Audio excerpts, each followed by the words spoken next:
জুলাই ঘোষণাপত্র বাস্তবায়ন সহ ৫ দফা দাবিতে শাহবাগ মোড়ে অবস্থান কর্মসূচি পালন করছেন জুলাই যোদ্ধা এবং আহত পরিবারের সদস্যরা।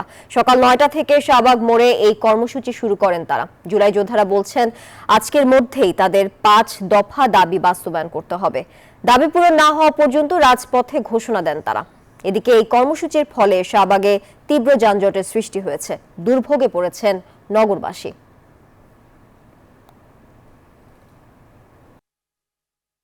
আমরা এসেছি জুলাই ঘোষণাপত্র, জুলাই সনদ, আমাদের যে আশা আকাঙ্ক্ষা ছিল রাষ্ট্রীয় দলিল যে ৭১-এর সংবিধানে ৭২-এর সংবিধানে আছে, সেই সংবিধানে যেন আমাদের এই দলিলটা যেন থাকে।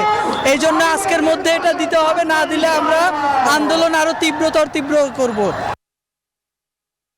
বান্ডেল থাকলে প্রতি সেনমানিতে টাকা বাঁচবে। বিকাশ সেনমানি বান্ডেল কিনে জিতুন প্রতি লেনদেনে। দর্শক, এই বিষয়ে বিস্তারিত জানাতে আমাদের সাথে এবারে যুক্ত হচ্ছেন সহকর্মী তাহমিদ আমিন। তাহমিদ, দাবি দাওয়া নিয়ে কি বলছেন জুলাই যোদ্ধারা, সেখানকার সার্বিক চিত্র জানাবেন।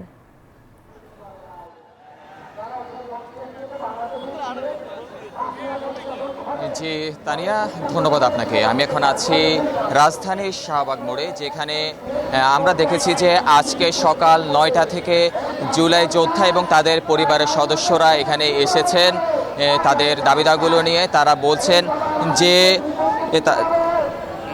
বলছেন যে যতক্ষণ পর্যন্ত না তাদের দাবিদা মানা হয় তাদের এখানে অবস্থান কর্মসূচি দিবেন। এবং আপনাদেরকে জানিয়ে রাখতে চাই যে তাদের দাবিগুলোর মধ্যে অন্যতম হচ্ছে যে জুলাই যে ঘোষণাপত্রটি রয়েছে সেটি সাংবিধানিকভাবে বাস্তবায়ন করতে হবে এবং সেটি রাষ্ট্রীয় স্বীকৃতি দিতে হবে, এবং জুলাই যোদ্ধা যারা রয়েছেন তাদের নিরাপত্তা নিশ্চিত করতে হবে। আমরা এখানে আসার পর দেখেছি যে আজকে সকাল ৯টার পর থেকেই কিন্তু শাহবাগের চারপাশে রাস্তা অবরুদ্ধ করে এখানে আন্দোলনকারীরা আন্দোলন করছেন, এবং এই আন্দোলন কেন্দ্র করে কিন্তু আমরা পুলিশ সদস্যদের দেখেছি তারা এখানে বাড়তি নিরাপত্তা দিচ্ছেন। তারা চেষ্টা করছেন এখানে যেন কোনো ধরনের অপ্রীতিকর ঘটনা না ঘটে, সেই দিকটাই কিন্তু আমরা এখানে দেখেছি। আমরা কিছু সাধারণ মানুষের সঙ্গে কথা বলেছি, তারা বলছেন যে এই আন্দোলনের ফলে কিন্তু রাস্তায় যে অবরোধ করেছেন তারা, এর ফলে সাধারণ মানুষের কিন্তু জনভোগান্তিতে পড়তে হয়েছে। তারা তাদের সময় মতো তাদের গন্তব্যে কিন্তু পৌঁছাতে পারেনি। আপনাদেরকে জানিয়ে রাখতে চাই যে এখানকার যারা আন্দোলনকারীরা রয়েছে তাদের সামনে কথা বলেছি, তারা বলছেন যতক্ষণ পর্যন্ত না তাদের এই দাবিদাগুলো মেনে না নেওয়া হয় ততক্ষণ পর্যন্ত তারা এই আন্দোলন চালিয়ে যাবেন।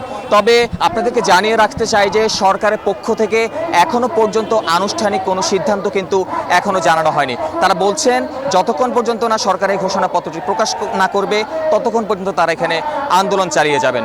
তবে অনেকে কিন্তু এখানে জনদুর্ভোগের কথা চিন্তা করে দুঃখ প্রকাশ করেছে। তবে আপনাদেরকে এখানে সর্বশেষ পরিস্থিতি জানিয়ে রাখতে চাই যে বেলা বাড়ার সঙ্গে সঙ্গে আসলে বোঝা যাবে যে এখানে আন্দোলনটা কোন দিকে যায়। তবে এখানে সকালের তুলনায় এখন কিন্তু লোক সমাগম অনেকটাই কিন্তু কম দেখা যাচ্ছে। জি, এই ছিল আমার কাছে শাহবাগ মোড় থেকে সর্বশেষ।